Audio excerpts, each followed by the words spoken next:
로마서 1장 21절부터 32절까지 읽겠습니다. 21절부터입니다. 하나님을 알되 하나님으로 영화롭게 도 아니하며 감사치도 아니하고 오히려 그 생각이 허망하여지며 미련한 마음이 어두워졌나니 스스로 죄에 따라 우전하게 되어 썩어지지 아니하는 하나님의 영광을 썩어질 사람과 금수와 버러지 형상의 우상으로 바꾸었느니라. 그러므로 하나님께서 저희를 그 마음의 정욕대로 더러움에 내어 버려두사 저희 몸을 서로 욕되게 하셨으니 이는 저희가 하나님의 진리를 거짓 것으로 바꾸어 피조물을 조물주보다 더 경배하고 섬김이라. 주는 곧 영원히 찬송할 이시로다. 아멘. 이를 인하여 하나님께서 저희를 부끄러운 욕심에 내어 버려 두셨으니 곧 저희 여인들도 순리대로 쓸 것을 바꾸어 영리로 쓰며 이와 같이 남자들도 순리대로 여인 쓰기를 버리고 서로 향하여 음욕이 부릴 듯 하며 남자가 남자로 더불어 부끄러운 일을 행하여 저희의 그릇 때문에 상당한 보응을 그 자신에 받았느니라. 또한 저희가 마음에 하나님 두기를 싫어하며 하나님께서 저희를 그 상실한 마음대로 내어 버려두사 합당치 못한 일을 하게 하셨으니 곧 모든 불의, 추악, 탐욕, 악의가 가득한 자요 시기, 살인, 분쟁, 사기, 악독이 가득한 자요 수근수근하는 자요 비방하는 자요 하나님의 미워하시는 자요 능욕하는 자요 교만한 자요 자랑하는 자요 악을 도모하는 자요 부모를 거역하는 자요 우매한 자요 배약하는 자요 무정한 자요 무자비한 자라. 저희가 이 같은 일을 행하는 자는 사형에 해당하다고 하나님의 정하심을 알고도 자기들만 행할 뿐 아니라 또한 그 일 행하는 자를 옳다 하느니라.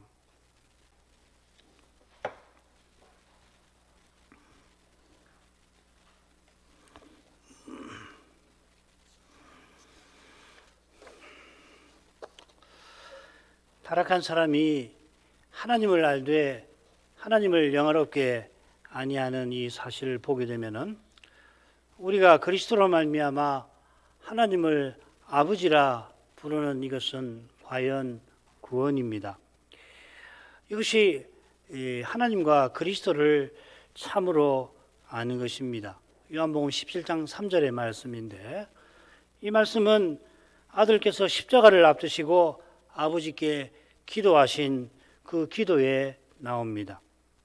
성자께서 아버지께 기도하십니다. 인생이 하나님을 아버지라 부르는 데서 하나님께서 인생을 얼마나 고귀하게 여기시는지 드러나는 것입니다. 주님께서 내게 하라고 아버지께서 내게 하라고 주신 일을 이루어 아버지를 이 세상에서 영화롭게 하였사오니 이어 말씀하십니다. 성자께서 그리스도로 오셔서 인생이 하나님을 어떻게 모셔야 하는지를 친히 보여주십니다. 기도하신 그리스도께서 이처럼 순종하여 아버지를 영화롭게 하셨습니다. 그리스도의 이 거룩한 빛에 타락한 인생의 죄가 얼마나 어두운지 숨기지 못합니다. 그래서 바울 사도는 이 복음의 빛 가운데서 이방인과 유대인의 죄를 다루는 겁니다.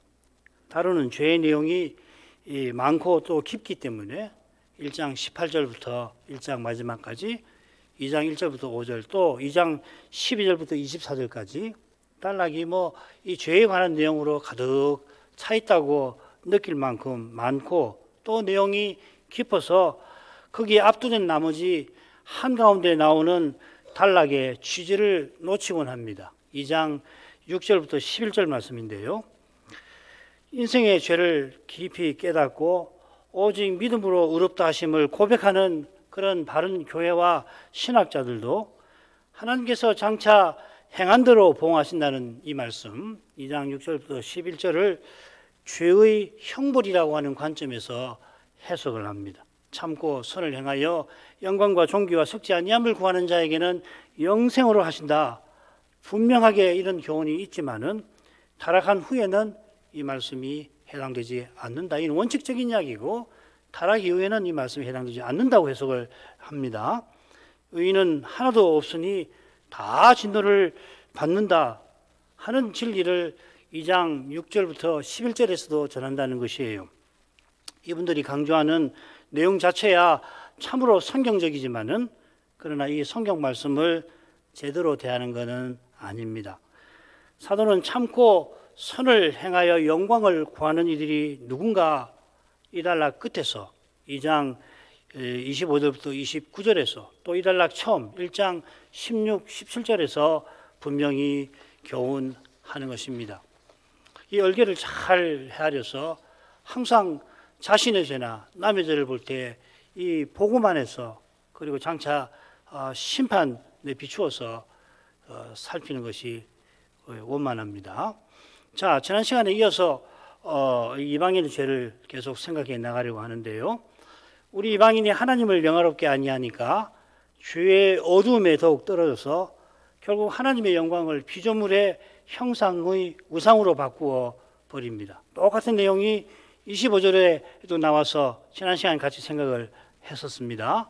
그 두 내용 사이에 나오는 24절을 마저 살피고 다음 단락으로 가려 합니다. 24절 다시 읽겠습니다. 그러므로 하나님께서 저희를 마음의 정욕대로 더러움에 내어 버려두사 저희 몸을 서로 욕되게 하셨으니, 핵심 표현이 내어 버려둔다 하는 말씀입니다. 24절 처음에 나와요. 그러므로 다음에 엄밀하게 말하면 두 번째지만 하여튼 처음에 나온다 할 수 있습니다. 이방인의 세 가지 죄를 다루는 세 대목에 똑같이 나옵니다. 마찬가지로 세 구절을 보시면 사람이 하나님을 섬기지 아니하는 사실을 가리켜 그러므로 하나님께서 인생을 내어버려 두셨다 이렇게 이야기를 하고 있습니다. 24, 26, 28절 내용이 거의 비슷하죠. 자, 우선 이 내어버려 둔다 하는 표현이 주님의 십자가 사건에 중요하게 나오는 넘겨주다와 같은 낱말입니다. 가룟 유다가 공회에게, 공회가 빌라도에게, 빌라도가 군인들에게 넘겨주어 십자가에 매달게 했습니다. 그런데 아버지께서 자기 아들을 내어주셨습니다. 아끼지 않고 내어주셨습니다. 똑같은 낱말입니다. 아버지께서 우리 죄 때문에 자기 아들을 십자가에 내어주실 정도라면은 인생의 타락과 죄를 그냥 두실 리 만무합니다. 내어버린다, 버려둔다는 말은 하나님이 어쩔 수 없으니 죄 짓도록 허용하신다는 말이 아니라 심판하시는 것을 가리킵니다. 마음의 정욕에 더러움에 부끄러운 욕심에 그 상실한 마음대로 내어 버려두시는 것입니다. 사람이 악한 마음대로 사는 것, 거기에 휘둘리는 것 자체가 하나님의 심판의 결과입니다. 하나님께서 하나님의 영광을 피조물의 우상과 바꾼 이방인을 마음의 정욕대로 더러움에 내어버려 두셨습니다. 이 마음의 정욕대로 행하는 죄인의 모습이 에베소서 2장 처음에 1절부터 3절에 생생하게 나오죠. 3절에 보면은 우리 육체의 욕심을 따라 마음과 육체의 원하는 것을 하였다. 전에 그랬단 얘기죠. 굉장히 고집스러운 모습인데 하나님께서 날마다 온갖 선한 것을 주시는 그 사실에 비추어 이 모습을 보아야 합니다. 타락한 사람은 하나님께서 주신 온갖 선한 것으로 육체의 욕심을 이루려고 합니다. 사람이 보기에는 욕심을 이루려고 자기 원하는 것을 힘써서 하니까 사람 보기에는 자기 뜻을 열심히 이루며 사는구나 그렇게 보이지만은 믿음의 눈에는 죄로 죽은 상태입니다. 이 죄로 죽은 상태를 가리키는 표현이 더러움 부정입니다. 이 더러움 부정은 죄와 허물로 죽은 상태, 선악과를 먹는 날에는 정령 죽으리라 경고하신 대로 죽은 상태입니다. 하나님을 등진 상태고 따라서 생명이신 하나님께 나아갈 수 없는 상태입니다. 레위기 정결법전 11장부터 16장은 아담 안에서 부정한 인생이 하나님께 나아갈 수 있는 상태, 정결에 관한 법령인 것입니다. 언약의 어머니가 언약의 자손을 낳았는데도 부정한 상태에 얼마간 있게 하셔서 할례를 제8일에 받게 하신 은혜를 바라보도록 하신 거죠.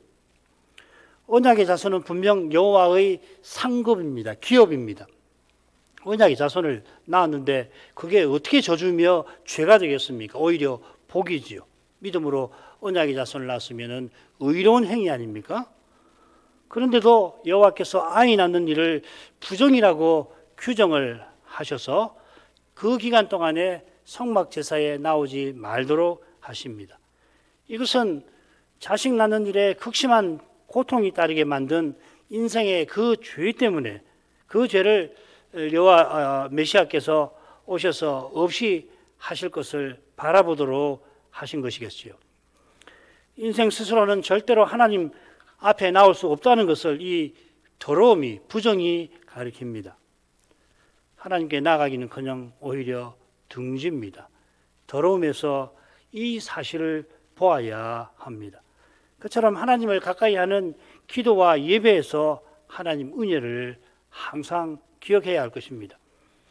하나님께서 내어버려 두어서 타락한 이방인들이 떨어진 그 더러움은 저희 몸을 서로 욕되게 하는 그런 것이라 설명합니다. 이것은 하나님의 영광을 피조물의 우상과 바꾸어 욕되게 한 결과입니다. 하나님 영광을 욕되게 했으니 저희 몸을 욕되게 만드시는 것이죠. 하나님 심판이 얼마나 공정하신가를 보여주는 거죠. 그렇죠? 더러운 상태, 곧 하나님의 영광을 볼 수 없는, 하나님의 영광을 등지는 상태에 떨어진 결과 그들은 그들의 몸을 욕되게 합니다. 여기 이 몸은 마음과 짝을 이루는 중요한 표현입니다. 마음의 정욕이라고 할 때는 당연히 신체적 정욕도 포함하잖아요. 마음과 육체와 마음에 원하는 것을 하는 거 아닙니까? 지금 바울이 말하는 이 몸도 신체적인 활동만 아니라 정신적 활동도 포함하는 겁니다. 자, 예를 들어 보시죠. 이제 우리가 그리스도와 연합되었으면 죄로 너희 죽을 몸에 왕노릇하지 못하게 하여 몸의 사역을 순종치 말아야 한다. 여기 몸이라는 말이 쓰였지 않습니까? 12절에. 그리고 13절에 보십시오. 이는 너희 지체를 불의의 병기로, 이 지체도 이 몸과 관련되는 건데 드리지 말고 오직 너희 자신을 의의 병기로 하나님께 드리라. 12절에 너희 몸은 13절에 너희 자신입니다. 요컨대 바울 사도가 몸이라는 말을 쓸 때 종종 겉으로 드러난 인간 전체를 가리켜 씁니다. 겉사람과 비슷한 면이 있는 거죠. 그러니까 몸을 욕되게 한다는 것은 사람이 하나님의 영광을 드러내며 살도록 지원받았는데 지원받은 목적과 정반대로 살아간다는 것입니다. 그렇게 사람 눈에 보이는 삶으로 하나님 영광을 욕되게 한다는 것입니다. 율법을 자랑하는 유대인이 율법을 어기면 하나님을 욕되게 하는 것처럼 하나님의 영광을 드러내어야 할 피조물인 인간이 하나님의 영광을 가릴 뿐만 아니라 피조물에게 오히려 영광과 경배를 돌립니다. 이보다 사람에게 욕된 것은 없습니다. 바울 사도가 지금 우리가 입고 있는 이 몸을 육의 몸이라고 하면서 욕된 몸이라고 부르잖아요. 세 가지 특징이 있죠. 욕된, 썩고 욕되고 약한 몸이라고 했는데 욕된 몸이라고 부릅니다. 사실 우상 섬기는 것만큼 욕된 삶이 없습니다. 하나님 영광에 가장 이르지 못한 상태일 것입니다. 그래서 이 서로 욕되게 한다기보다는 너희 가운데에서, 저희 가운데에서 욕되게 한다, 이렇게 새기는 게 나을 것 같습니다. 바야흐로 무신론의 시대가 도래했다고들 말합니다마는 하나님이 없다 하는 세상이라도 하나님이 안 계시는 것이 아닐 뿐만 아니라 무릇 신이 아예 사라진 것도 아닙니다. 하나님 아닌 것을 신이라 부르는 종교가 우상 숭배인데 사라진 때도 없고 사라진 것도 없습니다.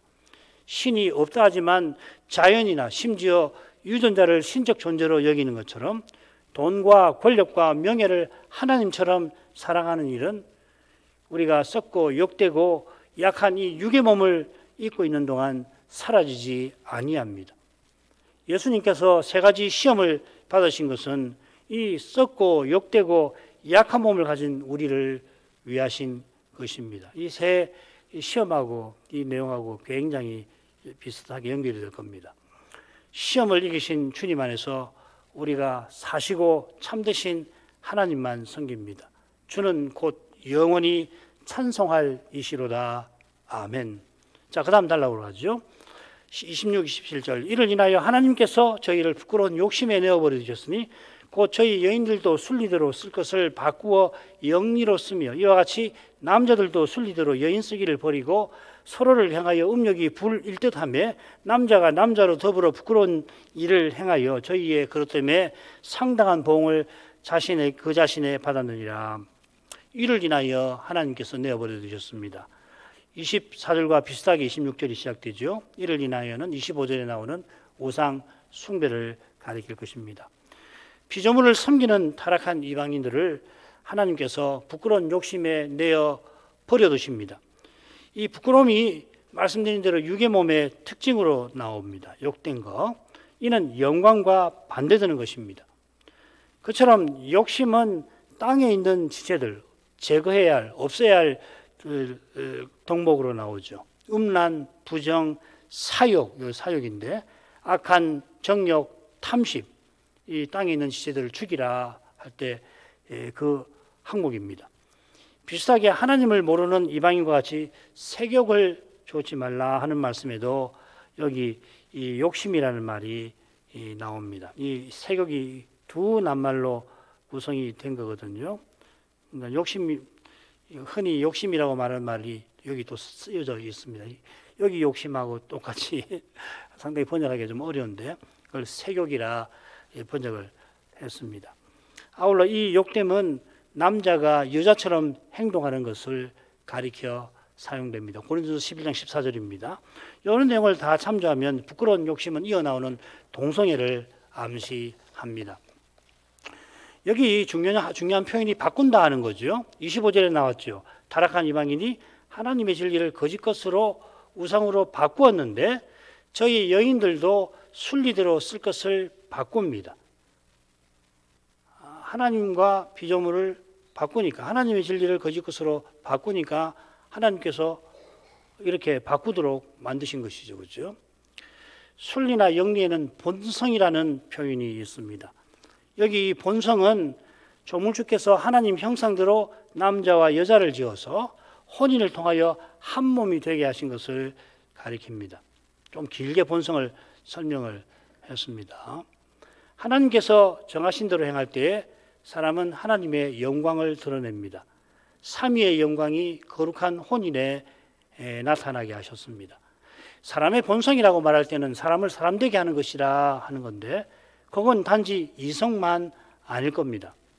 오히려 하나님의 형상대로 남자와 여자로 사는 데에 있습니다. 이걸 굳이 본성이라고 말할 수가 있죠. 현대 문명에 지대한 영향을 가져다 준 계몽사상은 사람의 본성이 이성이라고 했고 게다가 이 이성은 모든 권위를 인정하지 않고 비판하는 것이라 자기가 자기에게 권위가 되는 것이죠. 사람의 본성이 이성이라면은 남성과 여성의 생물학적 차이는 본성에 속하지 않게 될 것입니다. 이 정의상 그렇잖아요. 이런 생각이 남자 같은 여자, 여자 같은 남자를 만들어낼 거다. 아브라함 카이프 박사가 이 스톤 강자라고 하는 데서 19세기 말에 경고한 바가 있습니다. 과연 그 경고대로 되지 않았습니까? 하나님께서 사람을 지으시고 사람답게 살 길을 보이셨는데 하나님을 피조물과 바꾸면은 자연히 하나님께서 내신 길도 사람이 만든 길로 바뀌게 될 것입니다. 사람이 자기를 높여서 만든 길은 저 목표로 이어지는 길이 아니라 사실상 길이 아닌 것입니다. 그처럼 사람이 아무리 바꾼다 하더라도 하나님께서 낮과 밤과 세우신 언약을 세상 끝까지 지키시는 까닭에 비온 후에 하늘에는 무지개가 변함없이 나타날 것입니다. 이 무지개가 동성애자들의 상징이 된 것은 실로 아이러니입니다만은 그 상징의 실제, 비온 후에 떠오르는 하늘의 무지개가 그들의 주장이 결코 서지 못할 것을 오히려 증거하는 것입니다. 사도가 27절에 이와 같이 남자들도 하고서 입에 담기 어려운 죄를 지적합니다. 남자들이 순리대로 쓰지 않고 이와 같이 저희 여자들도 부끄러운 일을 행했다. 이렇게 해야지 실제 역사에 더 부합할 것 같지 않아요? 역사를 해보면은 뭐 여자들이 먼저 동성애를 시작했다. 그거 아니거든요. 오히려 남자들 지배한 사회고 남자들이 이 사도시대에 아주 지독했거든요. 그러니까 사실에 부합하게 하려면 남자들이 했고 이와 같이 저 여자들도 했다고 쓸 법한데 사도는 순서를 의도적으로 바꿉니다. 실제로 당시 여성들이 남성보다 이런 부끄러운 일을 주도했다 해서 그러는 것이 아니라 반대인데 사도는 이 일이 얼마나 창조 질서를 거스르는가 하는 것을 보여주려고 의도적으로 순서를 바꾸어서 쓰고 있는 것 같아요. 이와 같이 남자들도. 이게 굉장한 비평입니다. 이거 사실은. 그처럼 사도는 이 행위가 음욕이 불타오른 것이라고 강조를 합니다. 한글 개혁은 이 점에 조금 약간은 약한 것 같아요. 불일 듯 함에 이렇게 번역을 했습니다. 그런데 사도는 대놓고 불타올랐다 이렇게 쓰고 있어요. 하나님께서 부끄러운 욕심에 내어버려 두셨기 때문에 스스로는 이 욕심의 불길을 잡지를 못한다는 말입니다. 음욕이나 불인다 하는 표현은 신약 성경 여기만 나옵니다. 그러니까 사도가 의도적으로 이 낱말들을 선별하는 거죠. 창조 질서에도 낯선 일이라 하는 것입니다. 이것이 부끄러운 일이라고 지적합니다. 여기 부끄러운이라는 말은 26절에 부끄러움과 다른 낱말입니다. 요한계시록에 한 번 더 나와요. 주님께서 도둑같이 오실 때에 벌거벗고 다니는 사람들의 모습을 이 표현으로 나타냅니다. 요한계시록 16장 15절 보라 내가 도둑같이 오리니 누구든지 깨어 자기 옷을 지켜 벌거벗고 다니지 아니하여 자기의 부끄러움을 보이지 아니하는 자가 복이 있도다. 이 부끄러움이라고 하는 것은 하나님의 거룩한 심판을 피하지 못하는, 절대로 피하지 못하는 그런 상태이겠습니다. 레위기 18장에 이 부끄러움을 드러내는 죄를 엄히 경고하는데 같은 낱말이거든요. 이 죄의 건진상간, 그 다음에 몰래 숭배, 그리고 동성애가 나옵니다. 이 죄들은 가정과 혼인의 질서를 허무는 죄, 창조 질서를 무너뜨리는 죄입니다. 이 죄를 가정한 자 죄라고 부르는데 이 가정하다고 하는 것은 언약의 땅에서 하나님이 잠시도 두어 보실 수 없는 것이다 하는 겁니다. 언약의 땅에서 그런 것입니다. 일반화시키면 곤란합니다. 부끄러운 일을 행하는 이들은 그릇됨의 보응을 받습니다. 이 그릇됨이란 말은 미혹이라고 흔히 새기는데 진리에서 벗어난 걸 가리킵니다. 그들이 부끄러운 일로 진리에서 벗어난 만큼 상당한 보응을 자기 자신에게서 받습니다. 이 보응이 심각한 그 병, 에이즈를 가리키는지 확실치는 않습니다. 몸에 입는 그 병도 심각하겠지만은 영혼에 입는 해악은 더욱 심각할 것입니다. 이 죄가 실로 부끄러운 것이긴 합니다만은 다른 모든 죄와 마찬가지로 우상 숭배에서 생긴 겁니다. 우상 숭배가 만연하였다고 하여서 이 죄보다 결코 가벼운 게 아닐 것입니다. 우상 숭배도 결국 교만에서 나오는 것이라면 이 교만만큼 심각한 것이 없습니다. 이 무서운 교만에서도 하나님이 인생을 건져주신다면 이 죄에서도 능히 구원하시는 것입니다. 교회는 이런 복음을 이들에게도 전해야 합니다.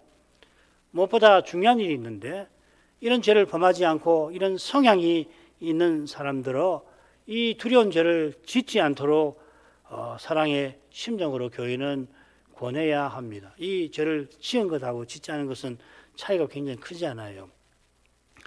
아무리 믿는 사람이 많더라도 각 사람이 믿고 구원 얻는 일이 오직 하나님 은혜에 있듯이 하나님 은혜를 맛본 교회와 신자는 나 같은 죄인을 사랑하시는 주님의 이 심정을 이런 죄를 지은 자들에게도 향하여 품도록 힘써야 옳을 것입니다. 정죄부터 하는 것은 교회가 지닐 태도는 아닐 것입니다. 죄는 끔찍히 미워해야 하는 거 아니에요. 그러나 그 죄를 용서하시는 하나님의 복음을 전하고 나가야 할 것입니다.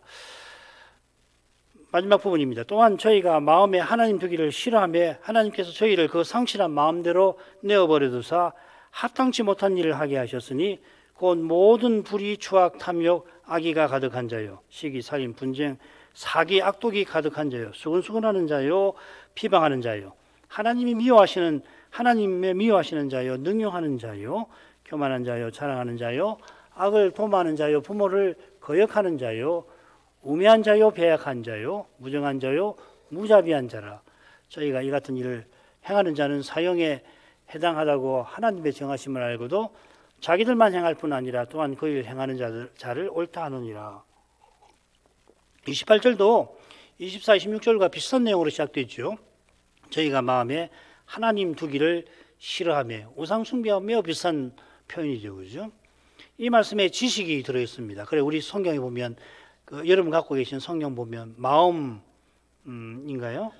거기 마음의 지식이라고 번역할 수 있다 했죠. 원래는 지식이라고 되어 있습니다. 요컨대 하나님을 알지만 영어롭게 아니하는 태도와 비슷합니다.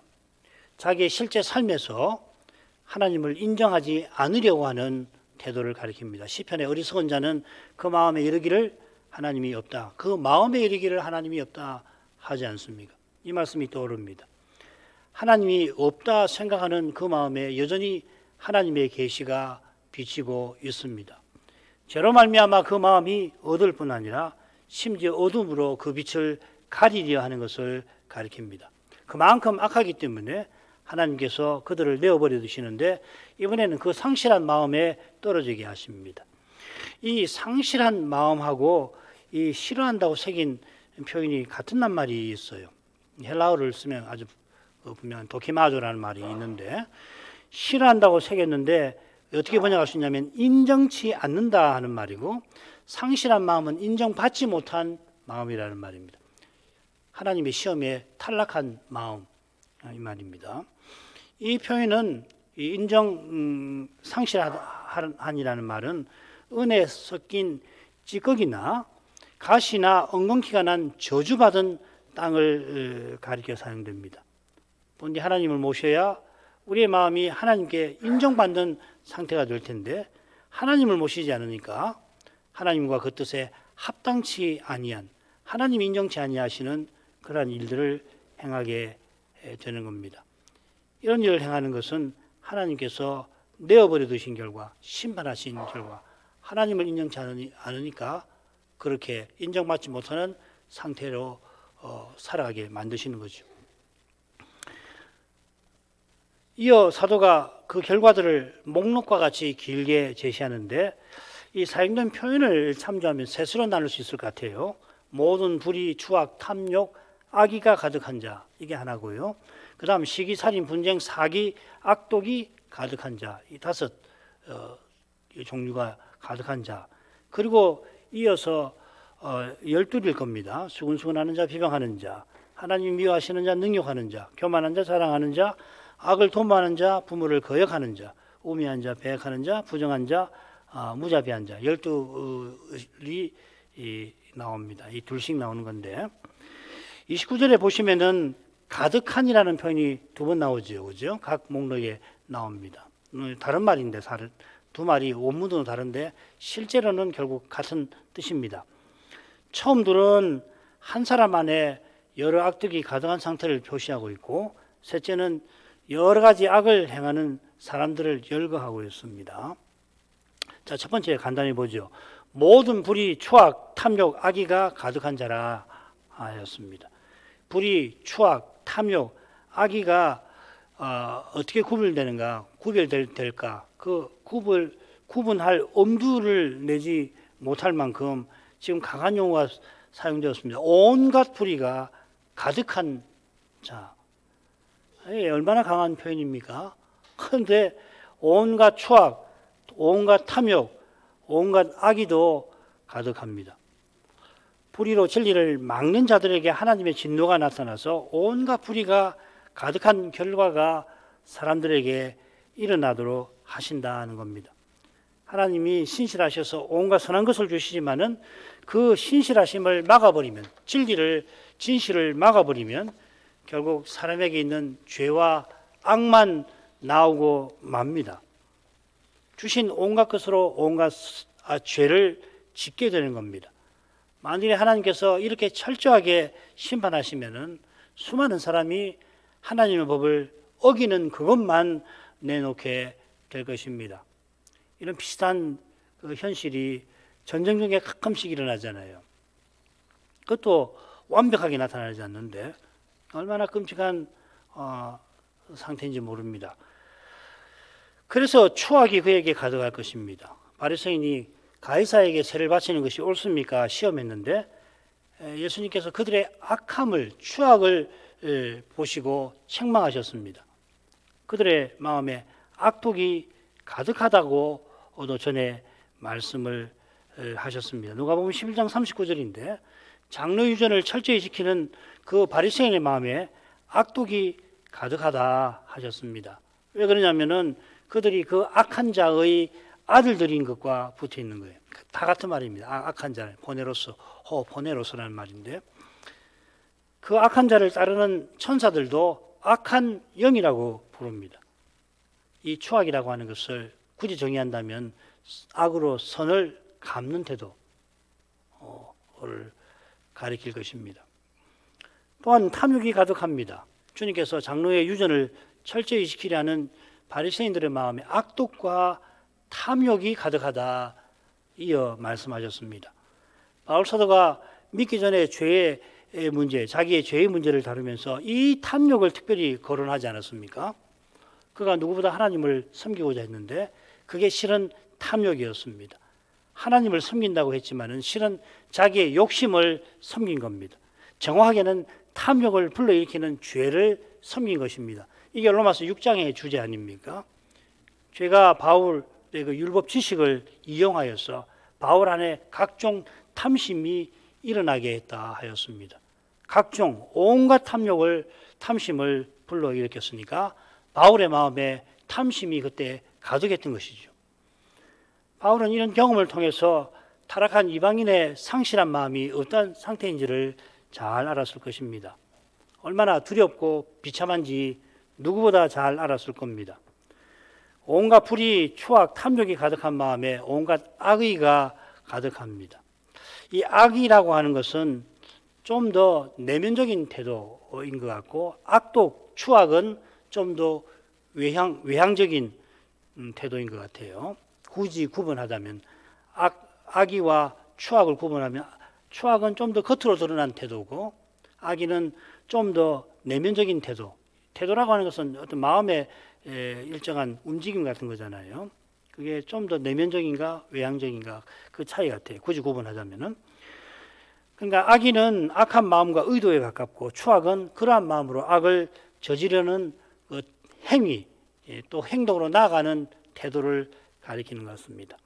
그런데 이 악이라는 말이 또 어디 쓰이냐면 괴로움을 뜻해요. 마태복음 6장에 보면 한날의 괴로움은 그날에 족하다 할 때 똑같은 말입니다. 그러니까 이 악이라고 하는 것은 결국 이웃을 괴롭게 하고 괴롭히려고 하는 마음을 뜻할 것입니다. 이웃을 괴롭힐 마음에 사로잡힌 사람은 이미 지옥을 맛보고 있는 거죠. 이어서 시기, 살인, 분쟁, 사기, 악독이 가득한 자를 언급합니다. 여기는 첫째 목록과 달리 온갖이라는 말이 빠져 있습니다. 이걸로 봐서 이 첫 번째 목록보다는 좀 더 구체적인 것들로 볼 수가 있는데 가령 살인, 분쟁, 사기 이런 것이 좋은 예가 되겠죠. 아주 구체적인 행위 아닙니까? 자, 그런 점에서 악독이 가득한, 악독이 아니라 악독이 가득한 가득함 이렇게 번역이 되었습니다. 악독이 가득함은 이 말은 악이라는 말이 여기 들어가 있어요. 카키아라는 말이 들어가 있는데 이게 뭘까? 당대 윤리학에서 이 악독이 가득함을 어떻게 해석하냐면 만사를 지독하게 곡해하는 그런 행위를 가리켜서 악독이 가득함이라고 이야기했거든요. 그러면 이건 매우 구체적인 행위죠, 그죠? 만사를 지독하게 곡해하는 태도. 자, 이렇게 보면 살인, 분쟁, 사기, 악독 전부 매우 구체적인데 또 이 사도가 쓴 표현을 보면은 이 네 가지는 시기에서 나오는 결과들로 사도가 말하는 것도 같습니다. 이어서 12명의 사람을 열거합니다. 이 수근수근하는 자로부터 해서 무자비한 사람인데 아까 읽어드린 것처럼 대체로 이 둘씩 연결되는 것 같아요. 수근수근하는 자는 은밀히 험담하는 사람이고 비방하는 자는 반면에 대놓고 비난하는 사람으로 보입니다. 하나님의 미워하시는 자는 오히려 하나님을 미워하는 자로 보는 것이 좋을 것 같아요. 왜 그러냐면 능욕하는 자, 하나님의 권위를 무시하는 자라서 하나님을 미워하는 자라고 새기는 것이 문맥으로는 나아 보입니다. 교만한 자와 자랑하는 자가 서로 붙어 있다는 것은 특별한 설명이 필요가 없을 겁니다. 이어 나오는 두 사람은 독특하게 두 단어씩 되어 있습니다. 다른 건 다 한 단어로 되어 있거든요. 수근수근하는 자 전부 다 한 단어인데 여기서 악을 도모하는 자는 두 낱말로 되어 있습니다. 이웃을 해치는 방법을 창안해내는 밥 먹고 밥을 먹든지 자든지 어떻게 남을 해칠까 방법을 창안해내는 사람이라 하는 말입니다. 이런 사람이 부모를 공경할 리가 없겠지요. 이어지는 두 낱말은 이 헬라어를 읽으면 굉장히 비슷하게 들립니다. 아시네투스, 아신세투스 굉장히 비슷하게 들리죠. 이 우매한 사람은 얼른 생각하면은 악을 도모하는 사람과 이 대조되는 것 같은데 같은 낱말이 21절에 미련한 백성 할 때 거기 나와 있는 것처럼 구원의 일에는 어둡고 우상 섬기는 일에는 밝은 사람입니다. 그처럼 배약하는 사람도 하나님을 버리고 영적 간음을 행하는 우상 숭배하는 이스라엘에 사용됩니다. 그래서 이 우매한 사람과 배약한 사람은 우상 숭배 때문에 어리석고 신의가 없는 그런 사람을 가리키는 것 같습니다. 마지막 둘은 하나님을 섬기는 사람에게 나타나는 사랑과 자비가 없는 사람, 무정한 자 그리고 무자비한 자. 이 정이라는 말은 따뜻한 사랑을 나타내는 말인데 없는 자를 가리킵니다.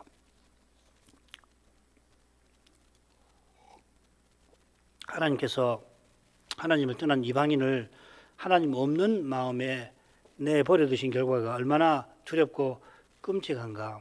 이 정도도 충분할 것 같은데 이보다 더한 결과가 기다리고 있습니다. 32절에 이 다음에 나오는 이 32절은 다음 시간에 살피려고 합니다. 왜 그런가 하면 이 32절도 매우 심각한데 그보다 더한 상태가 2장에 나와서 그렇습니다. 죄가 실로 끔찍합니다마는 죄가 끔찍한 만큼 아니 그보다 더 은혜는 은혜롭습니다. 로마서 5장 12절 이하의 말씀. 이 선물은 범죄한 한 사람으로 말미암은 것과 같이 아니하다 하셨습니다. 은혜 가운데서 죄를 살피고 죄를 살필 만큼 은혜를 바라야 할 것입니다. 오늘 이만큼 하죠. 거룩하신 아버지, 사도가 로마 교회 방문을 앞두고 위대한 서신, 곧 그리스도의 위대한 계시를 이 교회에 전하였는데 이 사도가 그리스도의 복음을 얼마나 깊이 깨달았는지 특별히 죄에 관하여 교훈하는 데서 잘 드러나고 있습니다. 사도가 죄에 관하여 전하는 그 교훈을 깨닫는 교회와 신자라면 사도처럼 오직 그리스도를 전부로 삼지 않을 수가 없게 됩니다. 오직 하나님께서 독생자를 통하여 친히 죄를 없이 하셨습니다. 죄의 책임을 사함받고 죄의 권세에서 벗어나는 길은 오직 성신과 복음에 있겠습니다. 이 진리가 이처럼 분명한 만큼 또한 실로 깊고 높다는 것을 잊지 말게 하옵소서. 그리스도를 떠나서는 아무도 죄를 이기지 못하는 이 두려운 사실을 기억하고서 더욱더 겸손히 성신을 의지할 수 있게 하옵소서. 예수님 이름으로 기도합니다. 아멘.